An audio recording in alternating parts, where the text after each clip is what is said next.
Hi YouTube, Autumn Beckman here. Welcome to my channel, or welcome back to my channel. I always want to lean forward when I start out, and then when I'm editing I'm like, whoa, you need to back up, girl. So I'm trying to remember not to do that. My channel is all about luxury on a budget. If you are all about luxury on a budget, make sure you subscribe, click the bell notification icon to be notified when I post a new video, and be sure to like the videos that you enjoy. Get this hair out of my face. I am trying to show off my necklace. I got this in Murano, Italy, and I hardly ever wear it, but I love it. It's a little sparkly snake. I am finally getting around to doing the, what is it called? I keep calling it the $10,000 bag tag in my head because the title's kind of long, but the real title is $10,000 to spend on bags for your whole life tag. This tag was started by Cassie Thorpe, another great one from Cassie. This one, I love the concept behind it. It was very difficult, however. It took me a long time to get my responses together and to figure this out and do all the math and figure out, there was so much involved for me. I overanalyze. I had a big problem with this. If you need proof, you can ask Jill Maurer because she was my support system during this tag planning. I was tagged by Jill Maurer, I was also tagged by Cassie Thorpe, and I was tagged by A Heated Mess, who has come up with another tag that I will be doing soon, and I forget what that one's called. If I could change one thing about some different bags, something like that. So I'll be doing that soon, probably next week. Okay, the idea behind the current tag is that your current handbag collection has somehow vanished. And this was my first problem because I feel like I need to know all the details, like what happened to it? Did it magically vanish? Was it stolen? Was there a fire? Jill Maurer, when she was helping me through all this, she was like my therapist trying to get this tag together. She said, well, Autumn, in your case, you're in Houston, so you probably lost it to a flood. That's reasonable. However, the way my brain works, I wouldn't have lost it to a flood because I don't live on the ground level because of flooding. So I don't know what happened to my collection, but good try, Jill Maurer, good try. So then I kept thinking, well, if my collection's gone, then what's my mental state behind starting a new collection? And of course, again, the idea is you have $10,000 to create a new handbag collection for the rest of your life. You don't get any more handbags except what you buy with that $10,000 right now. And that, as you all know, as luxury handbag lovers, would be a nightmare. $10,000 is a good budget, at least for me, but not being able to shop for handbags afterward, no matter what the budget, that's the problem. That would be torture. So I thought, okay, my handbag collection is gone. Am I entering this? I have my desk agenda with all my notes. I have like 2.5 pages of notes on this. I mean, I really got in depth with this. So I needed to know, my handbag collection is gone. Where am I mentally? Did I have a handbag collection before? Did I have all the bags that I have now? So I'm going into this big purchase with all the knowledge that I have of my current collection.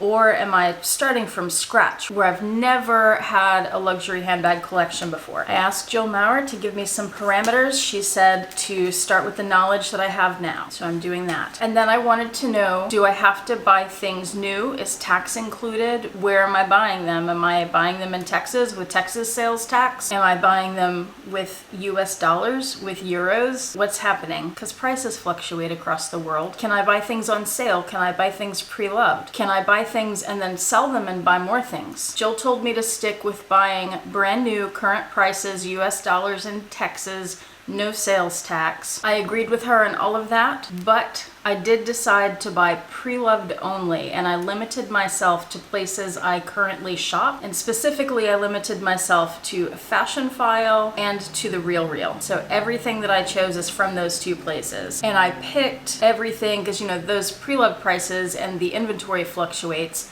I picked everything on one day, which was last week. So a lot of these items, most of them should still be available, and I've linked them all below in case any of you want to buy them out from under me, because I don't currently have $10,000 to buy all these. Now, once I had these parameters in place, and by the way, I decided to go pre-loved because my channel, obviously, luxury on a budget, and I tend to buy pre-loved anyway. That made more sense for me and my channel. Plus, I can get more for my money, which I'm all about. This desk agenda, it's pretty full and it's getting heavy. Oh my God, it's so stressful. Now, once I had those parameters in place, I had a few decisions to make, didn't I, about what bags to select. Did I want to go with different categories? Did I want to think about different colors that go with my wardrobe? Do I want to do classics? Would I get bored with classics? Oh, and I did also decide no travel bags, no computer bags or briefcases, no SLGs, no pouches, just to stick strictly with handbags. I felt like the other items would be a different budget. I also worried about repairs. I'm going to have these bags for the rest of my life. See, I'm taking this just way too literally. So do I need to include repair costs in this $10,000? Jill flew down to Houston and slapped me around. Jill told me no,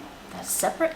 She told me calm down, told me I'm overthinking it, which I already knew. Get a grip, woman. It's just a handbag tag. Just pick some bags. And then she flew back home. By the way, Yota, I was wearing my evil eye necklace at the time and it didn't seem to help. So I wanted to make sure I had a mixture of mostly classic bags, but also had some really fun bags in there. And I told myself as a consolation prize, I can accessorize my classic bags to give them a little flair, a little more life in the future. I decided to start selecting bags by looking at my current collection, or remembering my current collection because it's been wiped out, and thinking about which bags I had that I would want again in this permanent collection. I came up with 3. The first one that was most obvious to me is the bag that I have worn the most, is the most practical for me. If my collection got wiped out, it'd be the first thing I would replace. It is my Speedy 30 in damier ebene, except I would get the bandolier version. I just have the classic version right now. I have to have a shoulder strap. And of the 3 canvas Speedies, that's the only one that I would want the bandolier version of, because I don't really care for the vachetta side strips on the azure and the monogram, but they blend in enough with the ebene that I can live with that. I can live with it, please. That would be my everyday bag, my most used bag. It's weatherproof, it has a zipper, it's cute, it can be accessorized. It goes with just about everything in my wardrobe, and I found one on Fashionphile for $1,265. The next bag from my collection that I would replace is the Speedy 25 in azure, the classic version. I do need a light colored bag sometimes, and being a small cute bag, it holds enough, but it still could be used for many different occasions. I could take that to a restaurant, I could take it to work, I could take it just about anywhere. I have 2 bags in my current collection that are azure, the Speedy 25 and the Neverfull. I actually didn't pick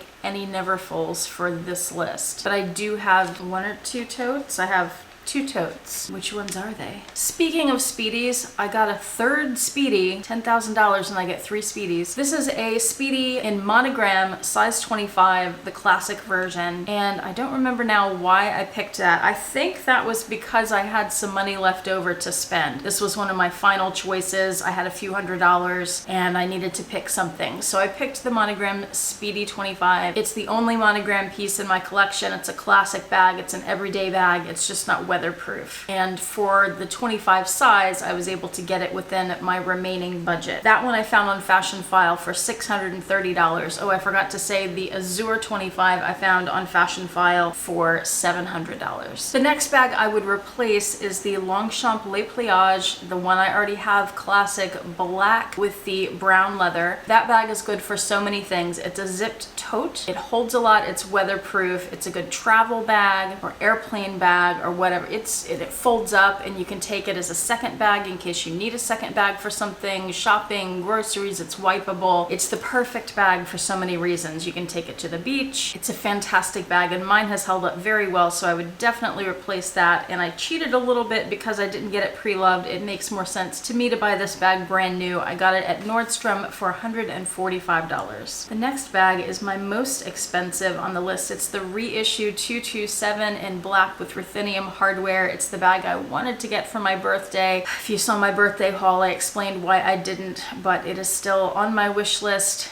and I plan to get it sometime next year. Fashionphile currently has one 30% off for only $2,415. I wish I could get it right now, but alas, I cannot. I chose it because it's a black bag. It's a classic bag. It's dressier. It's small enough to take to dinner or events, but it's still large enough to hold most everything I'll need to hold. And because it's a Chanel reissue. The next bag is one that has been tempting me on Fashionphile for quite a a while now. It's a Givenchy Antigona. I've talked about wanting the small size in the box leather in black with the silver hardware. This one is the medium size, which is big. It's in black, but it's ostrich, and it looks like it's a pretty well-loved bag, but still in great shape. And it looks like it's gotten a little bit smushy, and I really like that about this particular bag. I wouldn't like it about the small size box leather, but in this size, I think it looks great. It looks sort of like a duffel bag, and I think I could use it for so many different things. Kind of like a tote. It's got the zipper. It'd be pretty much waterproof, and it's beautiful, and it gives me some texture in my collection, a larger bag when I need it. And Fashionphile currently has that for 20% off. I think that might have just gone on sale for 30%. I think the day that I did this list, I know one of these bags went on sale that day, and I think it was this one. At the time I wrote this, $1,240. I think it's gone down some from there, which is pretty amazing, and I really want it. Now I have a lot of everyday bags and work bags, totes, and things so far. That's 6 bags. I have 3 bags to go. I need a small bag, but something that's not too small. Something I can take to dinners if I want something really small, or walk around that's really lightweight, like if my back is out or something. It needs to be something that'll work with a lot of outfits. My first choice was the Louis Vuitton Eva, which is a bag I currently have. But then I came across this one, and I thought it might be even better because it's a little bit bigger, but not too much bigger. So it would hold a little more, but still be a small bag. And this is on Fashionphile. It's called the Burberry Mildenhall, and it's a small, it looks a lot like the Vuitton Favorite little flat bag, but it's a heavily pebbled, like a big pebbles, a black leather with gold hardware, crossbody. I think it has a chain. Oh yeah, it has a chain strap, but then a little leather on the top to make it more comfortable. And Fashionphile currently has this for only $405, and it's 10% off right now. That's the 10% off price. So pretty, and that bag is tempting me too. The last 2 bags are fun bags. They have patterns on them. The first I've talked, well actually both of these I've talked about before. They've both been on my wish list, and they are both by Gucci. The Gucci Blooms reversible tote in green. I love this bag so much. I want it. I need it in my collection, and it's a great pick for this tag because the RealReal has it currently for $1,095, and it's reversible. So on one side you get that Gucci with the green flowers, and then you can reverse it and you have a black tote bag. Smart. And then the next bag, super fun, is the Gucci Dionysus hobo bag with the dogs on it. I want this bag so bad. Fashionphile has a brand new one with tags currently for $2,095. That's also really tempting, but if I'm gonna spend that much, I'm gonna get the reissue right now, and I can't do that. Somebody give me this $10,000. It's funny, when I was working on this list and I got it finished, I was so excited about it. I was like, yeah, I need all these bags, and I have some of them already, and I need the rest, especially these last 2. I need to get it together and get those bags in my collection. So this one is purely for fun. It's not the most functional style of bag for me, especially because it's kind of thin, but I know that I will always love dogs. So this bag is something that, even though it's kind of trendy and out of the box and not a very classic bag, it's definitely something that I would always love. In total, before that Givenchy went on sale, these bags added up to $9,990. And with that last 10, I could probably find some kind of cloth crossbody bag like that one I got in Key West in my birthday haul. That took a long time. Have you figured out what your bags would be if you had $10,000 to start your collection over again and could never buy anything else? You've probably seen several of these tags. I have actually been avoiding watching them because I didn't want anyone else's choices to influence mine. I saw Cassie's, and I saw Jill Mauer's, and I saw A Heated Mess because they all tagged me. And thank you again for that, but I haven't watched any others. I think I watched Yoda Styles, pretty sure, because I watch all of her videos. So I'm gonna tag, I'm kind of late to this, so I'm gonna tag anybody who wants to do it. If you know what your bags would be, or at least some of them, put them in the comment section below. I'm curious to read about them. And thank you so much for watching. Have a fantastic day, and I'll see you next time. Bye.